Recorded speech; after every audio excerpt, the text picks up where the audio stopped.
welcome back to the 3-Hour News Show on See Today. For the next hour, we'll bring you the latest stories in our See the Stories segment. Still with me, Rahma Alia. And I'm Hans Lango. For the latest updates, you can also follow us on Instagram, Twitter, and YouTube at See Today News, and also with us. Yes, hello, my name is Muhammad Ahir, but before anything else, let's see what's making headlines today. Al-Qaeda leader Ayman al-Zawahri was killed over the weekend by a U.S. drone strike in Afghanistan, with the news announced by the American President Joe Biden to the nation on Monday evening.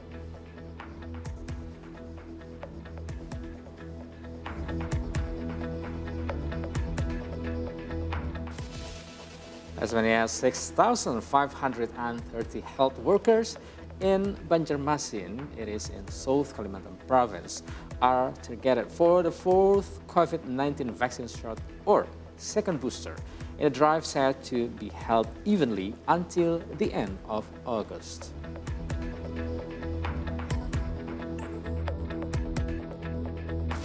And the next one is from the 2022 ASEAN Para Games, in which Indonesia continues to do well when the country's para table tennis team won 6 gold, while the cerebral palsy football team beat Cambodia 7-1 to stay top of the table.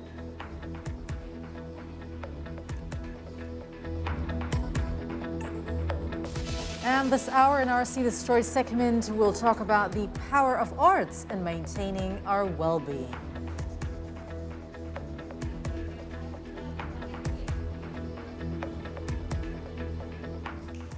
Now, before we begin to talk about the art therapy in our See the Stories, let's have this news coming from Papua. The Indonesian 3rd Fleet Command conducted a battle group exercise aimed at raising the professionalism and endurance of Navy personnel in maintaining Indonesia's sovereignty.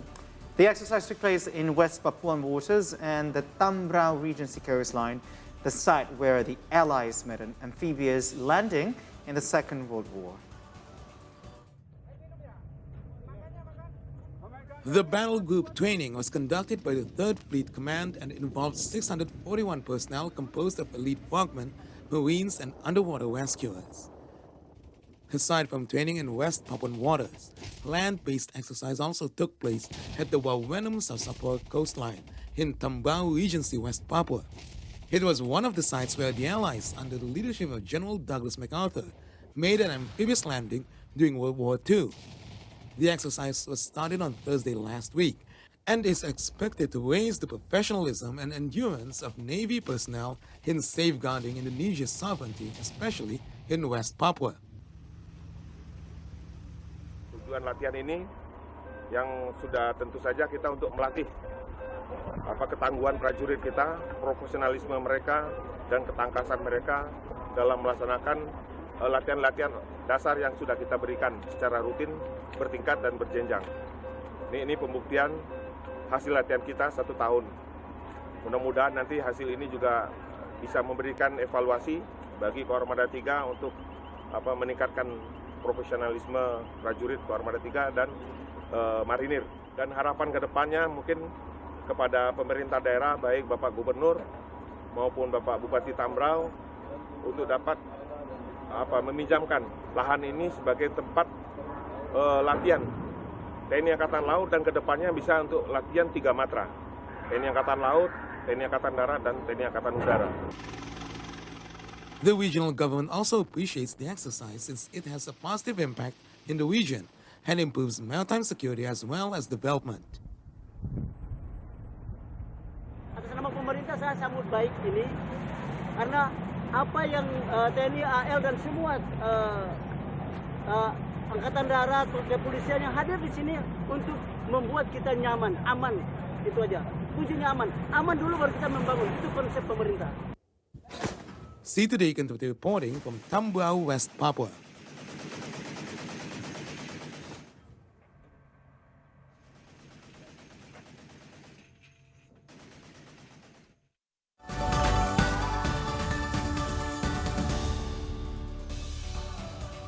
Hello everyone, finally we're here at the See the Stories segment, the signature segment of the 3-Hour News Show.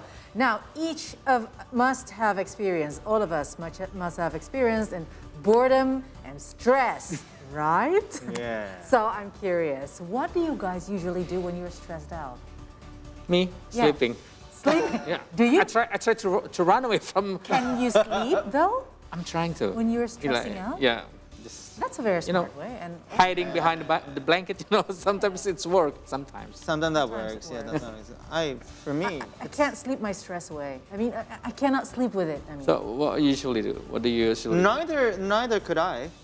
I mean, Yeah. what you usually do? Like, I hear you just asked. well, I play music, so I do play the instrument. That's a problem. I I'm like- just a music listener. But recently, I have a way of releasing my stress. Which is? Is browsing the marketplace. Right. It's like a digital shopping therapy. Yeah? That is very true. That digital. is true. That's because we are in a digital era. How about you, What about Hans? you? Me, cooking. Oh, wow, yeah, baking or cooking Yeah, also cooking. works. Not really baking because you are a baker. Right, yeah. I love to cook. So when I find myself in stress, I'll probably cook without anyone's help because I always think that when I cook, Yeah. it's my me time. Now I know. When he posted something when he cooks. He is in a stress condition, right? That's right. Well, I remember I always eating actually. Oh, Oh, you- yeah. Besides sleeping. So you are an Yeah. emotional eater. Yes. Ah. Please send your cooking, yeah? No. So this is like some mutual, friends. Yes, Mutual right. friends of releasing our stress Yes, out, yeah? yes. All right, so have you ever heard about art therapy? So this one should be being a considered one for us. This is one of several methods you can do to alleviate stress. So let's take a deep dive in what art therapy actually is. In order to enhance our physical, mental, and emotional health, we can engage in a form of expressive therapy known as art therapy. It has always been used to calm and increase self-awareness for those who experience stress or have mental disorders. A wide range of methods are involved in art therapy, including coloring, painting, abstract doodling, collage photography, sculpture, and clay crafts, to name a few. If you don't have to be particularly proficient in arts to benefit from this therapy, as there are professionals who can help you in making the most out of the treatment. It's such a beautiful word, Hans. You don't have to be a But you are really a perfectionist, right? That is the problem. Yeah. I'm a perfectionist. So if I were to do some paintings, I want it to be perfect, to be like beautiful, pretty, and presentable. Yeah. And at least it is actually deserve some place in my wall. So you want to be an Hans Afandi. But Fantastic.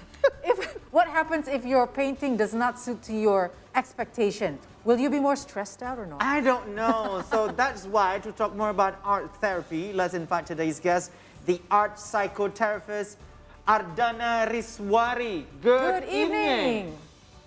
Where is she? Oh, there you are, Ardhana. A lot of work behind you. Yes. Oh, God. it's a beautiful. Stress My relief. son's work. Your son's work. How old is your son? My son is 6 years old. All right, so I got beaten by a 6-year-old. You look at that. But Ardhana, first of all, could you please elaborate what Yeah. art therapy is and how it can help support our mental well-being? Yeah. So actually, art therapy is a form of psychotherapy that uses visual art as the primary mode of expression and communication, meaning that there can be some verbal expressions, but mainly it's the visual art that kind of like we take a look more deeply in.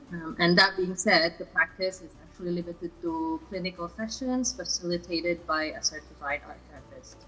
But we often actually use the term therapeutic art actually to refer to creative practices we do on our own. And you know, like regarding maintaining well-being, art actually offers ways to help us regulate emotions and also express emotions in a safe way, and also help us make meanings out of our own creations. I think this way, art can definitely be used to maintain our well-being. Oh, Okay. so an art therapist should be certified in that sense. Yeah, I mean, like if we refer to like the clinical sessions, then it has to be Oh, facilitated by a I certified see. therapist. But Right. like for example, you do art on your own, we call it therapeutic art. Okay, so, all right, so please explain, what is actually the goals and practices of art therapy? So in the scope of clinical art therapy, it has a very specific goal. According to each client, actually, I often get referrals from psychologists or psychiatrists for patients who are not able to verbally express themselves or who are not able to express themselves fluently, either due to temporary conditions like trauma or permanent conditions like some neurodivergent people. And again, if we refer to therapeutic art, then the goal for art making is to give ourselves safe space for expressions and meaning making. Right. So I think right now let's talk about you a bit. So what inspired you to become an art physiotherapist, and why did you start utilizing your artistic skill for therapy? Was it for yourself at the first time, or maybe some other experience who trigger your profession right now? Yeah. So I'm actually lucky enough to come from a family of psychologists. So I was able to kind of like find out what I wanted to do, you know, and I wanted to kind of like work directly with people. But ever since I went into art school, so I did my undergraduate study in an art school, I've been actually amazed by the power of art making. And I always think that artists are fascinating. They're like really cool. They can create works that might not be anything to anyone else, but very meaningful to them. Yeah. Like, I mean, like if you think about like Picasso or, you know, any abstract painters, you would be kind of like, oh, what is this painting about? You know, if you ask this, they can like speak about it like, I don't know, for hours. And I think, you know, as I get older, I know how valuable that is to make something meaningful for ourselves. So I want to kind of like make art available as a sort of a safe training ground for us to be brave enough to create and also make meaning out of our creations. But in this case, I'm actually Brave enough, that's the keyword, Hans. brave.